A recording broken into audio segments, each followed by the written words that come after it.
Tetulina bwe tusobola kwewala tuwa zirino baawo. Abantu babadde babuuza lwaki obubenje bw'amasomero bususse nnyo ennaku zino nti kubanga era abaana bali mu ttuwa. Obunkenke bweyongedde mu State House ya President Yoweri Kaguta Museveni ababaka ba National Unity Platform kye bamukola. Oh my God, osana kubiranga obirabirako mu maaso awo. His Excellency Robert Kyagulanyi naye tatudde mu America kyabakoze mu maaso awo obutambi videos nzikuleterwa munankyukakyuka ali eno video badde nkusaba giwo obudde omweno video ogenda okutegerera ddala nti eno His Excellency Robert Kyagulanyi musajja bw'amaanyi nnyo omukulu lwa mushona ate mulowooza tadduse mu ggwanga Uganda. Lwaki obadde okimanyi nti naye ali ku musango gw'omukulu Dr. Kizza Besigye n'ebirala maaso awo ogenda kubeera nga obirabirako. Njagala kujjukiza video gimpereka like bw'oba omaze subscribinga weegatte ku mukutu gwaffe guno. Olunaku olwaleero ababaka ba NUP batandise kye twandiyise the opposing game mu parliament oba gamba tino mu government system ya President Yoweri Kaguta Museveni. Mujjukire bulungi tino n'ababaka ba NUP nabo babeera bakolera government but indirectly, naye kati waneeno batandise kye twandiyise opposing game. Kitegeeza buli kimu government kye n'atandikangawo NUP egenda kubeera nga ekiteeka wansi. Kyemanya basinga mubadde temumanyi eno tactic but eno tactic ebyadala ekolera ddala. Kati mubadde mwebuuzanga lwaki ababaka ba NUP bakuba nnyo Balaam bakuba nnyo Honorable Minister Namere. Kati ndowooza mutandise okubeera nga mukitegeera era ne bino ebyokuweera amasomero okubeera nga bikola kye twandiyise oba zikola kye twandiyise trips mulaba omukulu Honorable Minister oba Honorable teacher Namboze asobodde okuvaayo naye nakola ki nabyopozinga. This is part of the game. Eno video njagala muna Uganda ali eyo asobodde gisharingireko banno basobola okubeera nga bamanya biki ebigenda mu maaso. Mulowooza eno tactic enakola oba nedda? Ye answer. So mu Uganda obubenje bubadde bugwa era emmotoka endala era zibadde zikola ki zigwa. Okuwera tuwa minister kye yakoze si kye kigenda oyamba. Tukoye enkulembera eri reactionary. Twagala kuzaawo ekintu kye bayita school bus nga government yeetaba mu kugulira amasomero emmotoka. Ne tugamba wane mukono nti tulina school bus nnyo essomero erinaalambula lyerinona ne dereva omutendeke ne Ministry of Education fedda bwe twabanga tulambula nga mugenda Ministry ya Tourism, Ministry of Education ne ministries endala nga babeerayo n'amabasi agafugwa abantu abegendereza nga gye mujja basi zitambuza abaana. Ekyo ne kireetawo nti n'omwana w'omunaku naye akola ki alambula. Ffe olwayingiranga mu P1 nga buli school fees zoowa kubeerako ssente za basi nga we lutuuka okulambula olinnya bulinnya n'okola ki n'ogenda. Twagala enkola eyeddewo nti omuzadde omwana olutandika osoma ng'asasula 2,000 buli ttaamu 2,000 buli ttaamu kituusa nti waamalirako omwana otuuka mu P6 ng'agenda okulambula okwessalira okwokusoma nga baleeta bbaasi evudde mu kitongole kya gavumenti ng'ebatwala ng'ebatambuza bulungi. Mpozi kye twagala bawere ze trips ezibadde zitondebwawo ziteekebwawo abasomesa ez'amalya nsimbi ng'abaana olaba tebalina bye bagenze kukola ki kusoma. Kino ekyaksidenti kibi nnyo era tukisaasira ne tetusobola kugamba nti n'olwekyo tuwere abaana okulambula. Tulina kutereeza byantambula. Tetusobola kukola bwe tutyo kubanga enkya abagenda okuziika bwe banaagwa ku accident nga minisita akola ku eyo sekita nga naye agamba nti mpeza abantu okulinnya emmotoka awamu nga bagenda oziika. So ekyo mwami Muyingo tumugamba alimba yasaze bubi ate tumanyi amasomero agagabadde gabeeramu ebizibu tagaggalangako naye agabanne olufunayo ekizibu ekifo ky'okukola ku kizibu ng'agamba nti akikoze eki agaggadde. Ababe tumanyi balinnya nnyonyi owulidde balambula mu nsi zaabweru. N'olwekyo ekyabaana okufa kyabadde kyannaku ekyavuddeko akabenje emmotoka yabadde yegeyege ng'ate eyita ku kkubo terrain embi ey'omu nsozi kyannaku ate nga batisse kabindo. Ebyo bye tulina okukolako so sigamba mbu tuweze ki infact bannanga abazadde munoonye ssente abaana balambule kubanga kuno okusoma kaliculamu eno empya eri best mu mwana byalaba byakwatako byawunyiriza byawulira eri practical. Tosobola gamba nti tujjewo ki okulambula. N'olwekyo era minisita enkya tugenda bimugamba tugenze mu parliament alekeraawo enkulembera eyo ate eyekiyita mu lujja ya fire brigade bwe kizibu olujja ng'okiwera. Waliwo Katikkiro omu bamwogera nke Buganda yasanga abantu bazina squeeze amazina n'agalaba gabuweemu n'agamba mpeze dance. Kati agenda ofuluma ne bamugamba nti owereddemu n'amazina amaganda. So mwami Muyingo yaweze baana kusoma. Sabaana balina okugenda okusoma, tuteekewo weteesi, tukwase amateeka g'enguudo, ebidduka ebirungi, tuddeyo ne ku nkola ya school bus, ne gavumenti okuba n'emmotoka ezaayo, amasomero ze gapangisa ne gatwala abaana nga bavugibwa abantu abateeketeeka obulungi. Alright, kimanya abasinga mubadde mwebuuza ebyadala Wonderboy ayogedde ku His Excellency Robert Kyagulanyi Mugezi lwaki kuno njagala mwetegereze bulungi ono y'omu ku ba NRM chairpersons naye olaba naye avuddeyo ne yeebaza His Excellency Robert Kyagulanyi okubeera musajja mugezi nnyo kitegeeza ebyadala that guy is blessed by the God. Nanyogola bajjukisa gwatana bakubeera nga subscribinga wegete ku mukutu gwa Figuno Share from Somi Wedwa namba zizijja wasembe 11 so kuulize chairperson wa NRM nga wana His Excellency Robert Kyagulanyi obugezi bwe yakozesezza bwera nga yiwala omusango gwa Dr. Kizza Besigye. Bob Wine Robert Kyagulanyi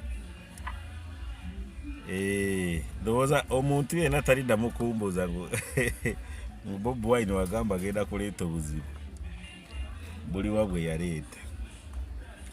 Tunuulira lw'omushana Charles lw'omushana kale Charles lw'omushana ono abadde atambula ku zi TV ne bamukyaza ku BBS, NTV, mu Barometer, radio ku Simba naddala Simba FM, BBS, mu maaso ku ggwanga. Saawa zino kigambibwa ku lukwe gwa Dr. Kizza Besigye w'okwagala kutemula pulezidenti w'eggwanga Yoweri Kaguta Museveni naye yabitegeerako Lukwago, Ssemujju Charles Lw'omushana, Dr. Kizza Besigye n'abalala kati lw'omushana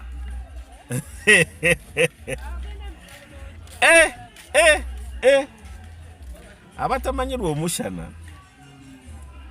be bamu abaatuula mu CA 1995 babaga ssemateeka oba constitution atutwala kati kituufu former RDC former CA member ate senior spy agent kati lw'omushana former spy aya how are you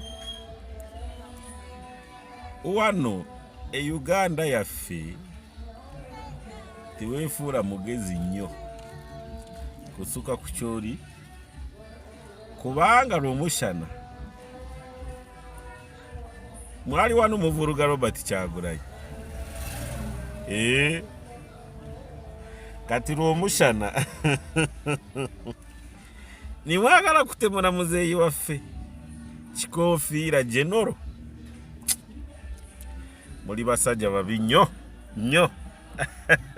Nkugambye ebintu byatabuse dda mu gavumenti ya President Yoweri Kaguta Museveni tulaba n'abajjaasi kati nabo balanyisa okubeera nga bategeera amazima nti nebyaddala they are underpaid. Uganda deserves better. Uganda deserves the democracy that every other country in the western amongst the westerners that they are experiencing. Njagala okumanya ebirowoozo byo mu comment section. Mulowooza no musirikale ebyaddala waliwo abasirikale abalala nga ye abasuuka mu mutwalo ebyaddala abakooye no regime nga ye bwagikooye oba nenda watana subscribing kadi kajja personalize check them all.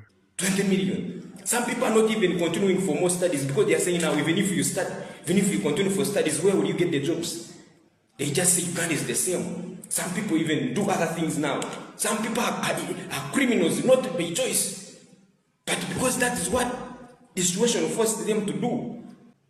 Some people are criminals, I'm telling you, because of the situation. Because of those corrupt leaders